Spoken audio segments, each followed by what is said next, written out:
जय गुरु जी। शुक्राना गुरु जी। सारी संगत को जय गुरु जी। ओम नमः शिवाय। शिव जी सदा सहाय। ओम नमः शिवाय। गुरु जी सदा सहाय। शिव पुराण श्री रुद्र संहिता तृतीय खंड का 10वां अध्याय। भौम जन्म। ब्रह्मा जी बोले, नारद, भगवान शिव का यश परम पावन, मंगलकारी, भक्तिवर्धक और उत्तम है। दक्ष यज्ञ से वे अपने निवास कैलाश पर्वत पर वापस आ गए थे। वहां आकर भगवान शिव अपनी पत्नी सती के वियोग में बहुत दुखी थे। दक्ष यज्ञ से वे अपने निवास कैलाश पर्वत पर वापस आ गए थे। वहां आकर भगवान शिव अपनी पत्नी सती के वियोग से बहुत दुखी थे। उनका मन देवी सती का स्मरण कर रहा था और वे उन्हें याद करके व्याकुल हो रहे थे। तब उन्होंने अपने सभी गणों को वहां पर बुलाया और उन्हें देवी सती के गुणों और उनकी सुशीलता का वर्णन करने लगे।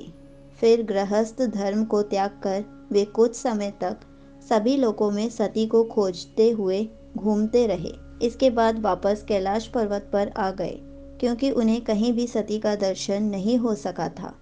तब अपने मन को एकाग्र करके वे समाधि में बैठ गए। भगवान शिव इसी प्रकार बहुत लंबे समय तक समाधि लगाकर बैठे रहे। असंख्य वर्ष बीत गए। समाधि के परिश्रम के कारण उनके मस्तक से पसीने की बूंद पृथ्वी पर गिरी और वह बूंद एक शिशु में परिवर्तित हो गई। उस बालक का रंग लाल था, उसकी 4 भुजाएं थी, उसका रूप मनोहर था। वह बालक दिव्य तेज से संपन्न अनोखी शोभा पा रहा था। वह प्रकट होते ही रोने लगा। उसे देखकर संसारी मनुष्यों के भांति शिवजी उसके पालन पोषण का विचार करके व्याकुल हो गए। उसी समय डरी हुई एक सुंदर स्त्री वहां आई। उसने उस बालक को अपनी गोद में उठा लिया और उसका मुख चूमने लगी। तब उन्होंने उसे दूध पिलाकर उस बालक के रोने को शांत किया। फिर वह उसे खिलाने लगी। वह स्त्री और कोई नहीं, स्वयं पृथ्वी माता थी। संसार की सृष्टि करने वाले, सब कुछ जानने वाले महादेव जी यह देखकर हंसने लगे। वह पृथ्वी को पहचान चुके थे। वे पृथ्वी से बोले, हे धारिणी, तुम इस पुत्र का प्रेम पूर्वक पालन करो।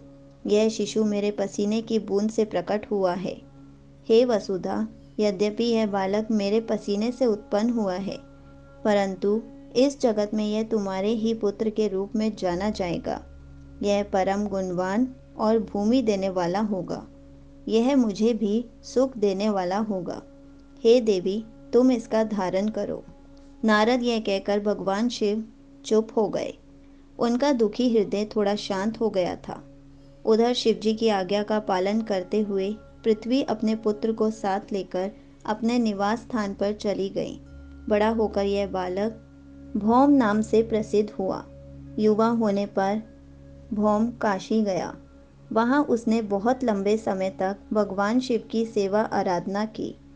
तब भगवान शंकर की कृपा दृष्टि पाकर भूमिपुत्र भौम दिव्यलोक को चले गए। संगत जी, यहीं पर शिव पुराण श्री रुद्र संहिता तृतीय खंड का 10वां अध्याय समाप्त होता है। जय गुरु जी। शुक्राना गुरु जी।